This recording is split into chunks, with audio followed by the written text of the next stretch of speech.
आज 14 अगस्त है, वो तारीख जिसे पाकिस्तान स्वतंत्रता दिवस के रूप में मनाता है। आज सत्ता के न्यूज मित्रों को पाकिस्तान के अवैध कब्जे वाले कश्मीर और यहाँ के दूसरे हिस्सों से आए कुछ वीडियो के आधार पर ये बताएंगे कि क्या वाकई पाकिस्तान में जनता आज़ादी महसूस कर रही है। क्या वाकई शहबाज और मुनीर की सत्ता से पाकिस्तान की जनता खुश है? क्या आज़ादी के 7 दशक बाद भी पाकिस्तान में आवाम सुरक्षित महसूस कर रही है? आपको इसका एक ही जवाब मिलेगा, नहीं। क्योंकि पाकिस्तान के जो हालात हैं, पाकिस्तान की सत्ता का जो व्यवहार है, उससे वहां की जनता त्रस्त है, आक्रोशित है, आज़ादी वाला आंदोलन करने पर उतर चुकी है।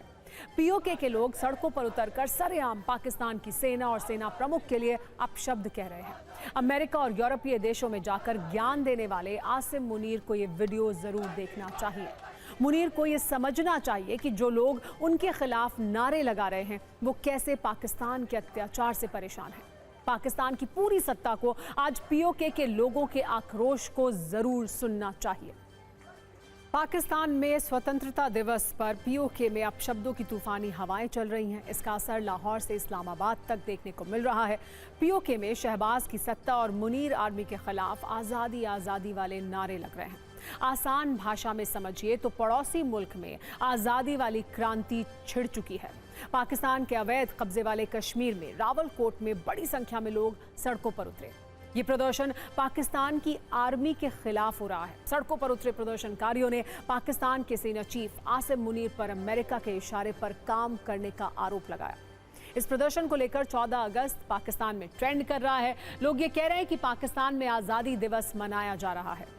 लाहौर से लेकर इस्लामाबाद तक रंगारंग कार्यक्रम की तैयारी हो रही है। वहीं पाकिस्तान के अवैध कब्जे वाले कश्मीर में आवाम गाली दिवस मना रही है। यहाँ की जनता पाकिस्तान की सत्ता और सेना के लिए अपशब्द कह रही है। पीओके में विरोध प्रदर्शन, आज़ादी वाले आंदोलन और क्रांतिकारी जोश का इतिहास रहा है। पिछले कई वर्षों से आम जनता वहां के शासन के खिलाफ आवाज उठाती रही है। कई बार तो पाकिस्तानी सेना और सुरक्षा बलों को भी टारगेट किया गया है। पाकिस्तान के अवैध कब्जे वाले कश्मीर में आक्रोश की कई वजहें हैं। इसमें बिजली कटौती, महंगाई, पाकिस्तान सेना की दमनकारी नीति, अवैध कब्जे और मानवाधिकार का उल्लंघन प्रमुख है। मुजफ्फराबाद, मीरपुर, रावलकोट और अन्य क्षेत्रों में बड़े पैमाने पर प्रदर्शन हो चुके हैं। वहां की जानकारी रखने वाले कार्यकर्ता क्या कह रहे हैं, आप सुनिए। कैसे वो पाकिस्तान की सत्ता को आईना दिखा रहे हैं, आप देखिए। सिर्फ पीओके की नहीं बल्कि बलूचिस्तान, सिंध और दूसरे प्रांत में भी पाकिस्तान की सरकार के खिलाफ लोगों का गुस्सा है। पाकिस्तान की सरकार आतंकियों को तो संरक्षण देती है, आतंकियों को वीआईपी सुविधा देती है, लेकिन वहां आम लोगों के लिए कुछ भी नहीं है। विशेष तौर पर महिलाओं की स्थिति पाकिस्तान में और ज्यादा चिंताजनक है। पाकिस्तान से आई एक रिपोर्ट के अनुसार वहां हर 2 घंटे में बलात्कार का एक मामला सामने आता है और ऐसे गंभीर अपराध पर सजा की दर केवल 0.2% है। पीओके में भी ऐसी ही स्थिति है। पाकिस्तान में जब स्वतंत्रता दिवस की तैयारियां चल रही हैं, इस मौके पर आपको पीओके की महिलाओं के दर्द को जरूर सुनना चाहिए।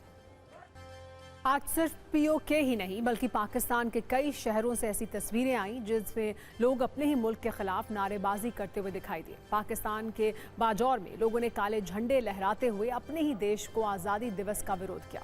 सोचिए, किसी देश का स्वतंत्रता दिवस उनके संघर्ष और गौरव की कहानी को दर्शाता है, लेकिन पाकिस्तान के पास आज़ादी के 78 वर्ष के बाद भी गर्व करने लायक कुछ भी नहीं है। इसीलिए वो सिर्फ खोखली धमकियां देकर अपना काम चला रहा है। पिछले कुछ दिनों से पाकिस्तान के प्रधानमंत्री से लेकर आर्मी चीफ तक भारत को युद्ध की धमकी दे रहे हैं। पाकिस्तान की इन धमकियों का आज भारत ने जवाब दिया।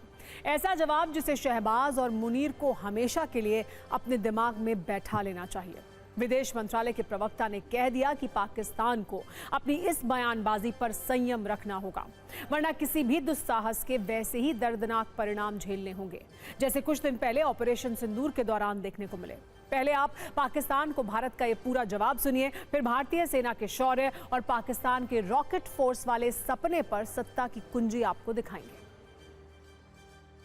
We have seen reports regarding a continuing pattern of reckless, warmongering and hateful comments from Pakistani leadership against India. It is well known that known modus operandi of the Pakistani leadership to whip up anti-India rhetoric time and again to hide their own failures. Pakistan would be well advised to temper its rhetoric, as any misadventure will have painful consequences, as was demonstrated recently. Bharat ने पाकिस्तान को बता दिया कि कोई भी गुस्ताखी उसे इतने जख्म देगी जिसे वो कभी भूला नहीं पाएगा। वैसे ऑपरेशन सिंदूर को भी पाकिस्तान की बहुत बड़ी हार और शर्म के तौर पर याद किया जाएगा। पाकिस्तान अब यही सोच रहा है कि आखिर भारत का मुकाबला कैसे किया जाए। ऐसे में अब पाकिस्तान ने रॉकेट फोर्स वाला एक नया सपना देखा है। शहबाज शरीफ ने ये घोषणा की है कि पाकिस्तानी सेना में अब एक नई यूनिट बनाई गई है जिसे रॉकेट फोर्स कमांड कहा जाता है। पाकिस्तान ने यह आइडिया अपने दोस्त चीन से चोरी किया है, लेकिन पाकिस्तान की हर साजिश के लिए भारत पहले ही तैयार है। इस महीने के आखिर तक भारतीय सेना में 5 Bhairav battalion, 5 Divyastra battery, 3 Shaktimaan regiment के साथ ही हर इन्फेंट्री बटालियन में ड्रोन प्लाटून बन जाएगी। भारत के सुदर्शन चक्र S-400 का डर पाकिस्तान को पहले से ही सता रहा है। ऐसे में पाकिस्तान ने रॉकेट फोर्स को इसका जवाब मान लिया है। किसी भी देश की रॉकेट फोर्स में दुश्मन के ठिकानों को दूर से निशाना बनाने वाले हथियार होते हैं। पाकिस्तान ने जो रॉकेट फोर्स बनाई है वो सीधे आर्मी चीफ को रिपोर्ट करेगी। इसमें फतेह, बाबर और शाहीन मिसाइल को शामिल किया गया है। साथ ही मल्टीपल लॉन्च रॉकेट सिस्टम भी शामिल है। इस रॉकेट फोर्स से पाकिस्तान भारत के मजबूत एयर डिफेंस को भेदने के ख्वाब देख रहा है। यही वजह है कि शहबाज शरीफ ने इसका ऐलान करते हुए भारत का नाम भी लिया।